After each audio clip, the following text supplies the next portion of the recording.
पलायन का ये सिलसिला दिखाई दे रहा है। सुमय शहर का जिक्र करें तो भारतीय छात्रों का जो जत्था है वहां से निकल रहा है। जिस बस से भारतीय छात्र शहर छोड़ रहे हैं उसमें तिरंगा लगा हुआ है। 4 तस्वीर इस वक्त आपके सामने जो बताने के लिए काफी है कि किस तरह से बदतर होते हालात के बीच भारतीय छात्र वतन वापसी करने के लिए आगे की तरफ बढ़ते हुए दिखाई दे रहे हैं। रूस की सेना उस बस को निकालने में मदद भी कर रही है। यह हिंदुस्तान की ताकत ही है कि यूक्रेन और रूस दोनों यहां पर मिलकर कम से कम भारतीय छात्रों के प्रति जिस तरह से नरमी बरतते हुए और उनका सहयोग करते हुए भारत सरकार का नजर आता है वो हमारी कामयाबी का संदेश यहां पर देती है। वहीं पोल्तावा से भी पलायन जारी है। ट्रेन से छात्र शहर छोड़ रहे हैं। मजबूरी कहिए या फिर जिंदगी को तलाशते हुए वतन वापसी कहिए, यह तस्वीर यहां पर दिखाई देती है। और युद्ध के बीच यूक्रेन छोड़ने के लिए अलग अलग शहरों के रेलवे स्टेशन की तस्वीर भी आप देख लीजिए। मारामारी के हालात किस तरह से बने हुए हैं अब आप इसको समझिए, क्योंकि ये भीड़ नहीं है, ये दहशत है, खौफ है।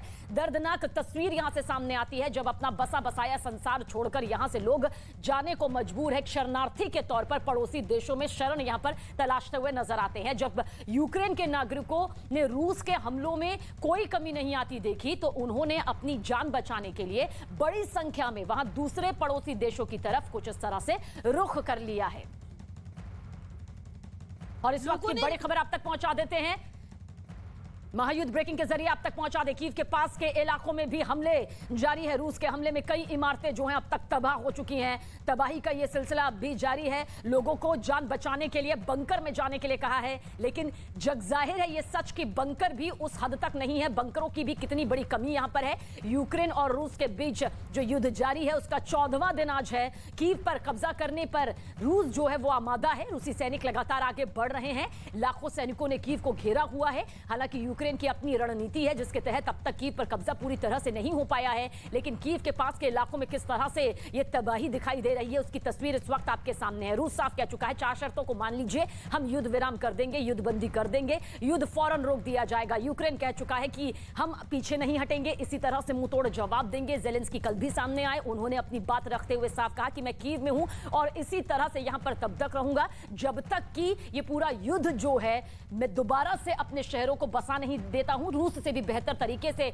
हम अपने तबाह हुए शहरों को बसाएंगे। तो लोगों को बंकर में जाने के लिए यहां पर कहा गया है। महायुद्ध ब्रेकिंग के जरिए एक और बड़ी खबर, यूक्रेन की राजधानी कीव में हवाई हमले का अलर्ट जारी किया गया है। जतोमर में भी हवाई हमले का यह अलर्ट जारी किया गया है। विनित्सिया में भी हवाई हमले का अलर्ट किया गया है। देखिए एयर अटैक किस तरह से रूसी सैनिक कर रहे हैं। रूसी सेना के जरिए एयर अटैक किया जा रहा है और उससे तबाही की भयानक तस्वीरें सामने आ रही हैं।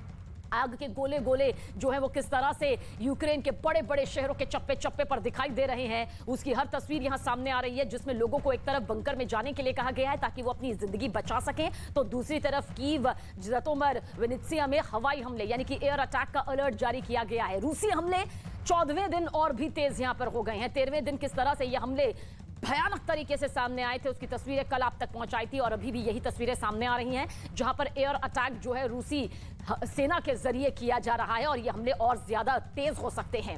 तो युद्ध के बीच यूक्रेन छोड़ने के लिए अलग अलग शहरों के रेलवे स्टेशन पर मारामारी के हालात बने हुए हैं। 14 दिन बीतने के बावजूद जब यूक्रेन के नागरिकों ने रूस के हमलों में कोई कमी आती नहीं देखी तो उन्होंने अपनी जान बचाने के लिए बड़ी संख्या में वहां से दूसरे पड़ोसी देशों का रुख कर लिया।